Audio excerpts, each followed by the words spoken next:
Hello, everyone, and welcome into the Go 24/7 podcast. My name is Bryce Koon alongside Glen West. Glen, we are officially a week away from Christmas. How you feeling? For Christmas. I'm ready for the holidays. I don't know about you, but I'm ready to get through the next couple days here with the signing class and portal craziness that's been going on. Maybe learn about the future of the coaching staff. Who knows? We'll see. We'll Yeah. see. And I think this is kind of the timeline here where I think you'd expect something to be decided, some decisions to be made in that front, but definitely ready for the holidays, ready to kick back with some family, as I'm sure a lot of people are. So yeah. Yeah, I'll be making that 6.5 hour drive back to Georgia on Friday. So Awesome. Awesome. I'm excited to see a little bit of family. Get some. Look, I will say this, Glenn. For the first time, I wasn't feeling great, but on Thursday evening, I was able to, for the first time since being in Louisiana, have authentic traditional gumbo. And Oh, yeah, went over to a little Hillary's friends, my wife's friends' Christmas party, and it was great. Way better than what we got served up in Oxford when Ole Miss hosted the media up there. So way oh different yeah. than what they Yeah. way different than that. But hey, man, it's that time of the year. Week 2 of the transfer portal has officially come and gone. We enter week 3 right here before the Christmas holidays, like you mentioned, early signing day on Wednesday. Before we jump in, make sure you head over to Go 24/7. All the latest news surrounding all 26, 27 LSU commits Yep. that are going to stay intact with this class. Transfer portal news. Maybe you just watch the podcast or listen to it and you're like, hey, I want to read some content. You can hit us down the link below and you see a great holiday deal, 50% off. But Glenn, some of the biggest news happening over the weekend was that LSU finally made some additions to the portal. We had seen names, enter. We had seen names go elsewhere, i.e., Quincy Wiggins to Colorado. But I think fans were a little bit restless to see some of those additions. And so we started off with, I think, everyone's favorite team to poach from, the Texas A&M Aggies. LSU looks to College Station, and they bring back a U-High standout, a Baton Rouge native, in Jordan Gilbert, veteran safety. Glenn, I like this pickup, especially what you can lose on the back end to what we expect to lose. It brings veteran experience, which there's going to be a ton of opportunities for young guys to get work in. This is a guy in Gilbert who's an established veteran, understands the landscape of the SEC, and knows how to play football. Yeah, I really like this pickup. I mean, you're talking about a guy now that has a couple of years of playing experience. He went down early in the 2023 season, so he's battling back. I believe it's from a shoulder injury that he suffered that cost him really most of this last year. But in 2022, I mean, you can make an argument he was one of the up and coming defensive backs in the SEC. I mean, he had a really strong season in 2022. Believe it was over 60 tackles, a couple interceptions. Really long, about 6'1", 6'2" safety that I think has a good natural instincts for ball and for the ball, and is somebody that I think you can be a little bit versatile with. I think you can play him up closer to the line of scrimmage. I think he can kind of fill maybe a Major Burns kind of role if Burns is off to the NFL. He hasn't made a decision yet specifically, but somebody like that who can come in and has some experience and can lead that back half of the defense, or at least help lead the back half of the defense. There's certainly still some more work to be done in the secondary, but I like the pickup. You've been all over the Jordan Gilbert news. You've been all over obviously what's been going on with some of the offensive line movement here over the last week, but certainly to start in the secondary was a good, I guess. I don't want to. I'm trying to think of the right word here. I guess good kickoff to what you hope to be a Yeah. pretty stout transfer portal class. I mean, we talked about it. LSU wants to bring in 7, 8, 9 guys. I don't think they want to get into that 14, 15 range again. And so you've got to make sure that you hit on all the ones that you bring in. And so I think Gilbert's a guy that's a safe play. He'll come in, he'll compete, and I think he'll probably earn a lot of playing time next year next to some of these younger guys. And we'll see if there's another safety that's added. I think that you'll probably look to add 2 corners to go along Mhm. with Gilbert at safety. Not sure if you add a second safety out of the portal, because I do think that room, and at least in terms of numbers, still has a lot of guys back there, a lot of guys that you got some playing time towards the end of this season, and we'll be interested to see kind of if that kind of holds true. We talked about obviously it's kind of crazy how this stuff goes. On December the 15th, Sage Ryan enters the portal. That was kind of even more of a notice of look, we know Ryan played corner towards the end of the season, more traditionally came in as a safety and can play that nickel spot. With him leaving, you desperately needed experience. Glenn, you were around for that 2022 season where LSU brought in a lot of veteran talent. This year, they didn't bring in veteran talent. How much do you think this helps in terms of just being able to understand college football, understand what it's needed to play in the SEC? Look, it might not be, I would say, top end, high end, essentially, the highest rated guy coming in, but I think it does raise the floor, I will say, of what we saw this past weekend, more comparable to 2022 rather than this season. Yeah, I mean, it's experience. It's a guy that has played a couple of years, but has also got a couple of years left. I mean, I think you're trying to find that balance is, somebody that can come in and help you for next year, but potentially even the year after that. I mean, they want continuity in this defensive line and in this defensive, on this defensive roster, which is why you saw so much of the emphasis being on player retention with the current guys. So, look, it's no secret they missed on a lot of the secondary guys they went after last year. I mean, we'll get to cornerback in a minute, but that I don't want to say is set them back at all, but like they definitely need to bring in some more talent there to kind of offset maybe what you didn't get from them last year. And what you saw last year was them attacking and bringing in guys that had multiple years of eligibility, but didn't necessarily have the experience. I think this year you're seeing the experience, at least through the guys that they've been linked to. We'll get into a couple other guys here in a minute that they've been linked to that would make a lot of sense to bring in. But guys that also have some playing time and some eligibility left to really kind of build a foundation and a core with this defense that you saw worked really really well for the offense last year. I mean the fact that they Yeah. got their entire O line back, the quarterback, all these receivers, the running backs, that really helped them kind of evolve the offense in year two. And now you enter, a third off season here. You'd like to see a lot of that translate over to defense. The internal development is going to be a huge part of this, but you've definitely got to round out the edges with some of these transfers. And you're seeing that, I think, with some of the guys LSU's been linked to so far.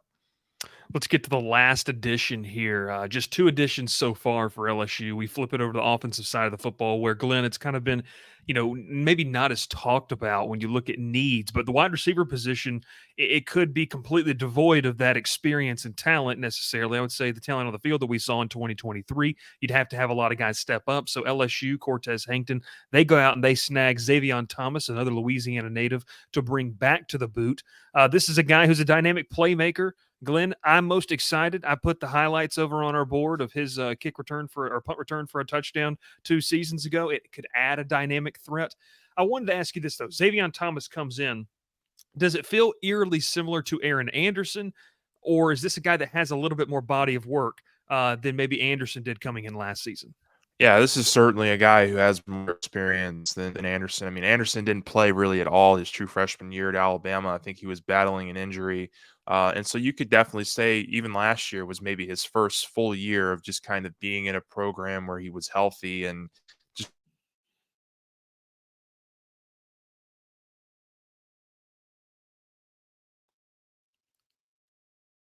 the things LSU wanted was for him to come in and be that return specialist, and it just didn't work out that way. And he just, Yeah. wasn't quite ready for it. But I think now bringing in a guy like Xavier Thomas, this is an experienced return specialist. This is a guy who's going to be able to impact not only in the punt return game, but also the kickoff return game. I still personally would love to see Caleb Jackson back there on kickoffs too, but I do expect Caleb to develop and certainly be more of a focal point for the offense next year at running back. So maybe LSU wants to maybe limit his touches in that way and keep him healthy and a little bit more, spruced up throughout the course of a game by not letting him do the kickoff stuff. Well, Xavier Thomas can go in and certainly do that. I mean, I believe he's racked up over 400 or 500 yards last year between the punt Hmm. return and kick return games. So, and he's got a touchdown in both. Um, so he's going to immediately help you there in the return, which is something LSU has definitely needed since really going back 3 or 4 years. I mean, they have not had a game changer at the return game for quite a while now, and it's been, I think, about surviving there and not really, allowing that to be something that hurts you, like we saw so much in 2022. I think you got to that point last year, or I should say in 2023, and now you're hoping to take a next step and hoping that you can get a guy that can average 12, 13 yards a punt and on a return. And that's something that Xavion did last year. I mean, I think he averaged 12.6 yards a punt return. And that's going to really, really help LSU if you're looking to kind of flip field, change momentum throughout the course of a game. That's something that can really help you. And then obviously what he can do as a receiver, to have over 500 yards in that Mississippi State offense, I would imagine was no easy feat this past Yeah. season. That to me is extremely telling. I think that there's certainly a lot of untapped potential there that Cortez Hankton's going to be able to pull out to help LSU's offense next year find that explosiveness. And Xavion, I think, is going to be a big benefit. I don't want to say he's going to be Malik Neighbors or anything, but I could see him filling a neighbor.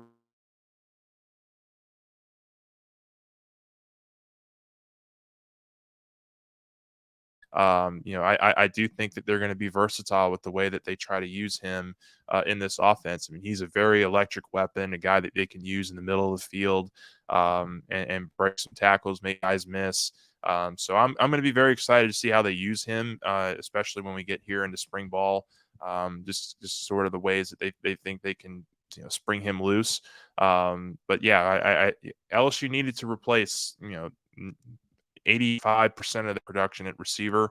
They're going to, I think, rely on some internal development with guys like Kyron Lacey and hopefully Chris Hilton and Anderson and some of these young freshmen like Shelton Sampson taking another step. But certainly with what you got bringing in with Thomas, and we'll see if they add another one. I wouldn't be shocked if they wanted to go out and be aggressive and add another one. But I think Thomas is a really good start, and I think that you have a lot of numbers in that room to really kind of take your licks and see which guys kind of rise to the top, throughout the offseason of development.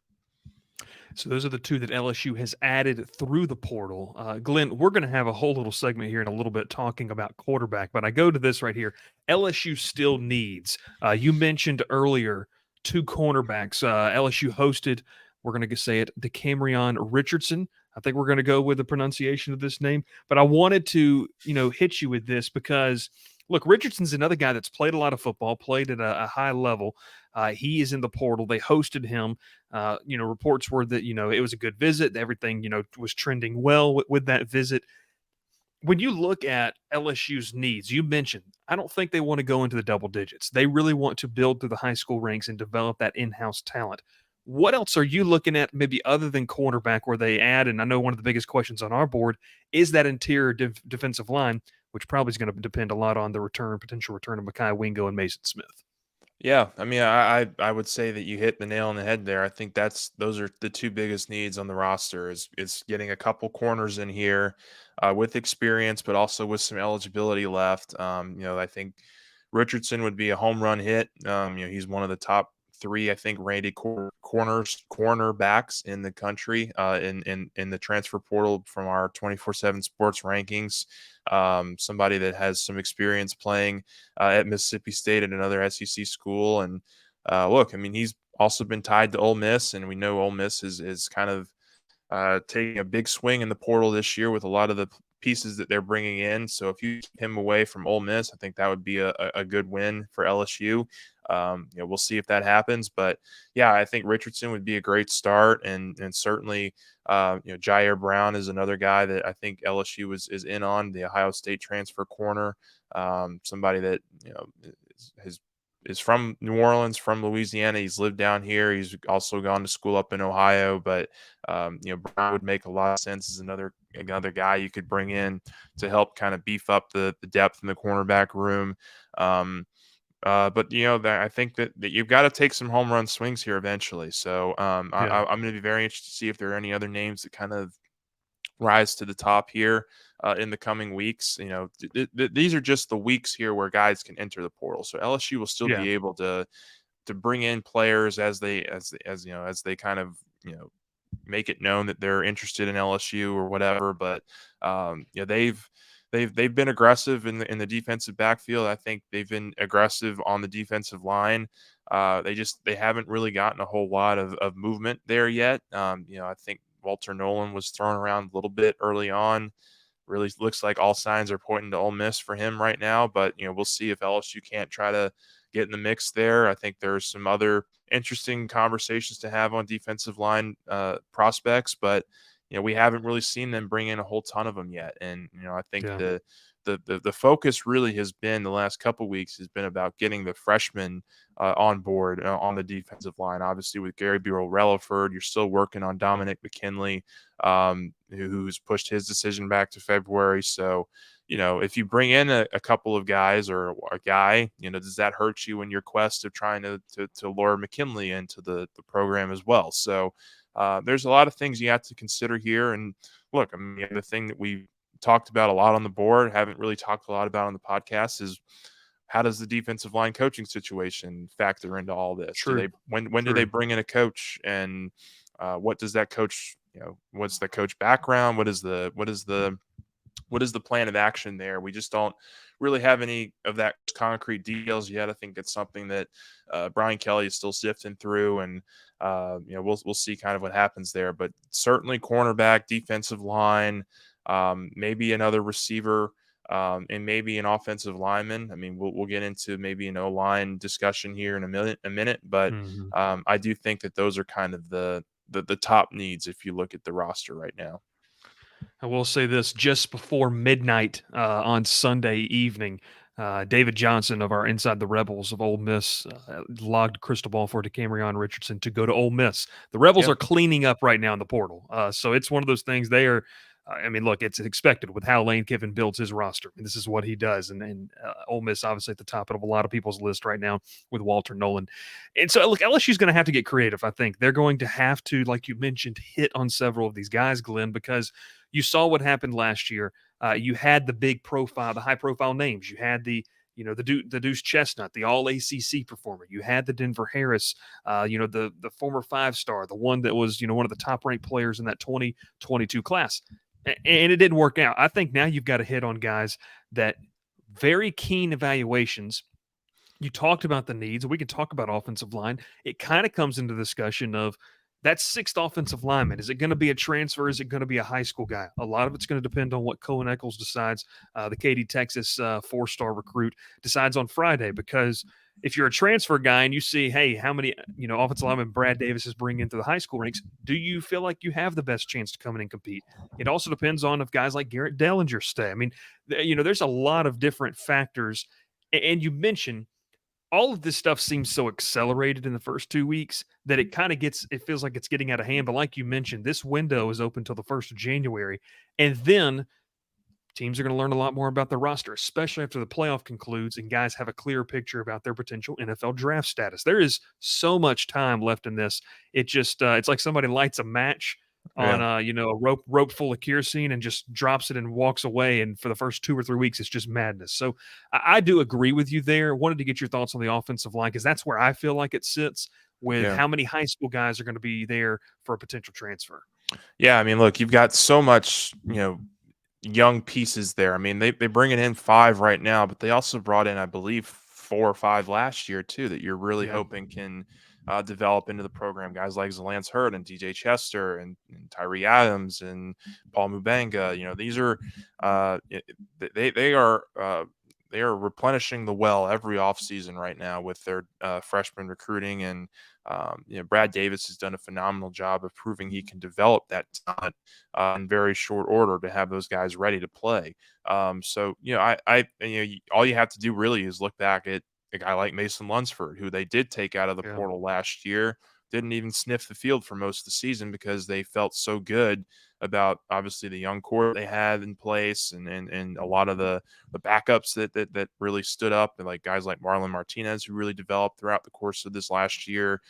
So I think that they're going to be in a really good position, whether they bring in an offensive lineman or not, Yeah. from the portal. If they can bring in Cohen Eccles, that would be a great kind of icing cherry on the top of the cake kind of addition. But I do think that that's going to be a conversation to have, but we'll see on Friday kind of what he decides. Sounds like it's going to be LSU or Auburn from everything that we've heard coming out of that visit. So um, it'll be something to monitor for sure. But I do think that there are some bigger needs in the program than offensive line, and I would certainly put receiver, defensive back.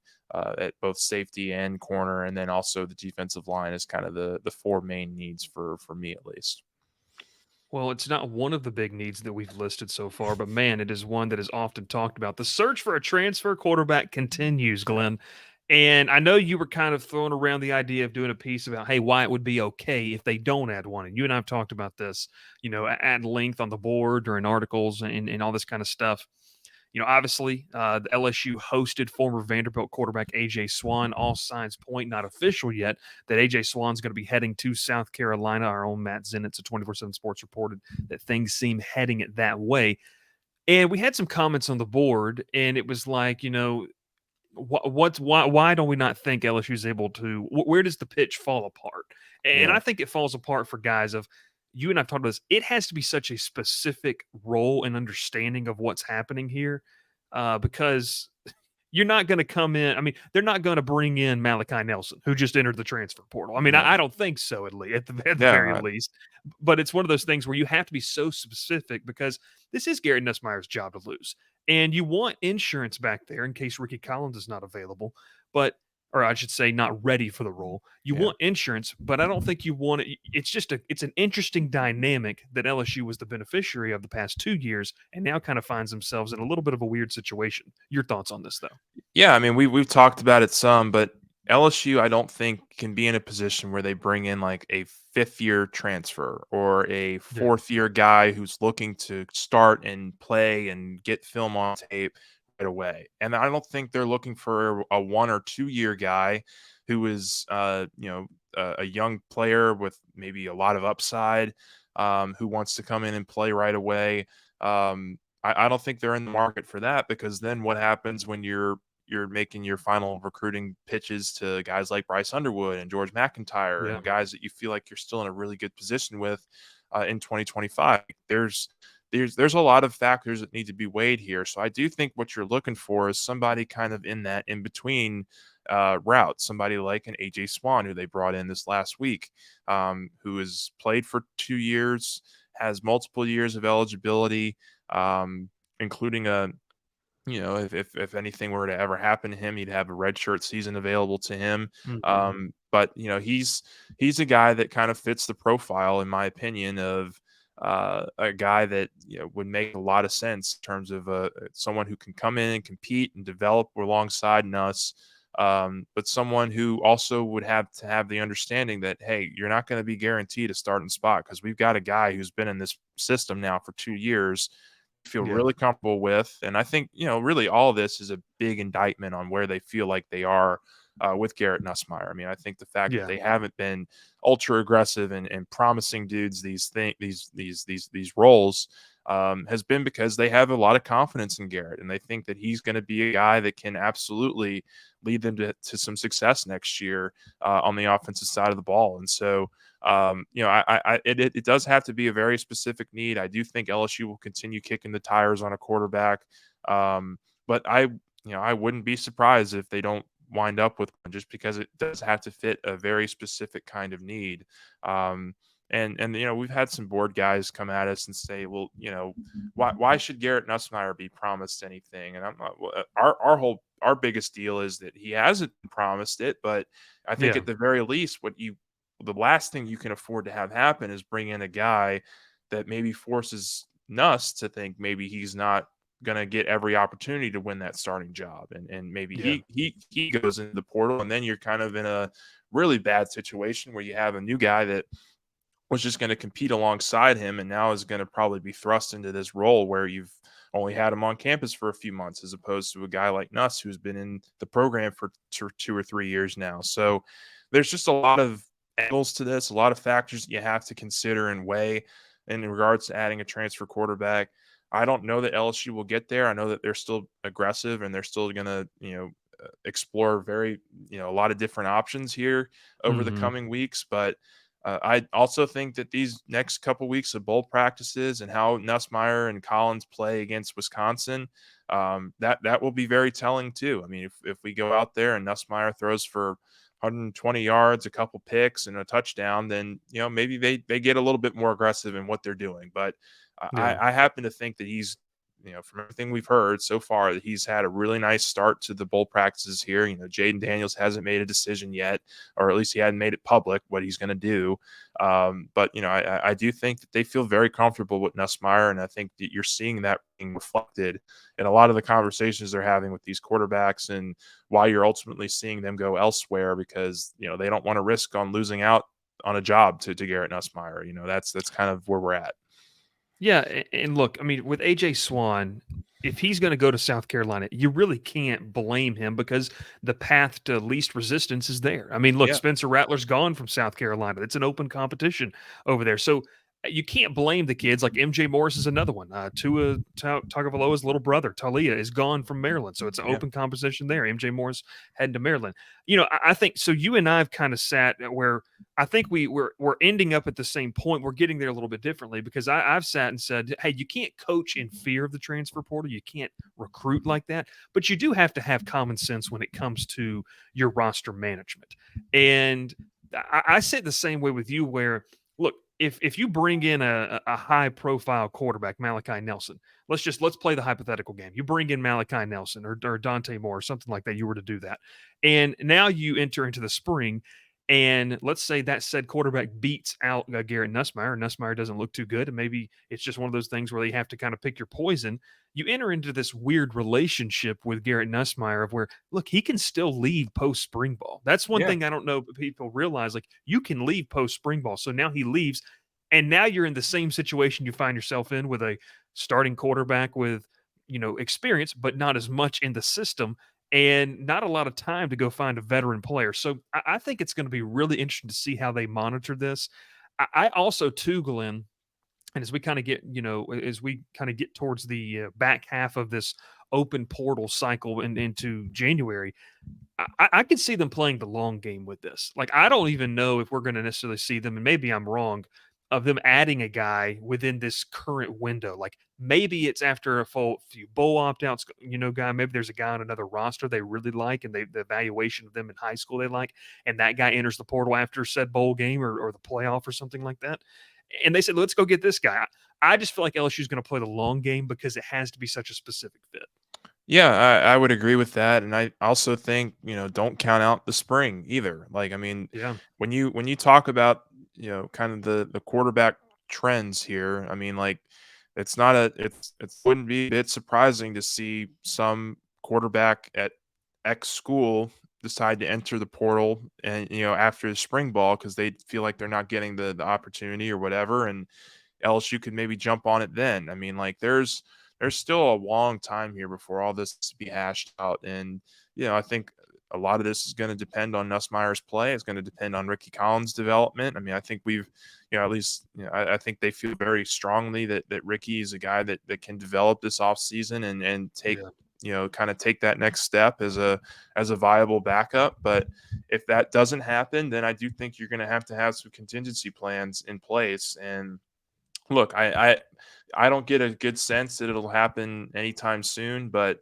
I do think that there's they're gonna stay on some of these quarterbacks that enter, and they're gonna leave no stone unturned in terms of the conversations that they have in the building about what the quarterback room could look like at this time next year. So, there's still some stuff to be worked out there, and we'll see kind of if LSU throws their hat, and, their hand in the hat for another one of these guys that enters the portal, or maybe somebody that's already in that we just haven't heard of yet. But I do think that there's a case to be made for bringing one in, but I think there's also a case to be made that if LSU doesn't bring one in, that they'll be fine, they'll be okay. Yeah. And I think that is something that needs to be kind of assimilated or just talked about a little bit more. So Yeah. it's not as dire of a need as some of these other positions on the roster that True. we look at, like corner or defensive line or something like that.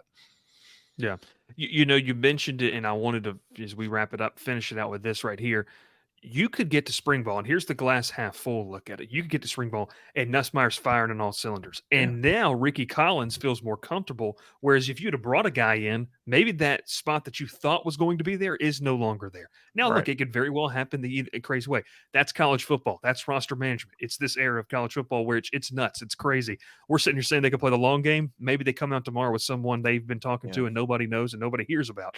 Who knows? right. It could be crazy like that. So I think the search for a transfer quarterback is I agree with you, not as dire as people have made it.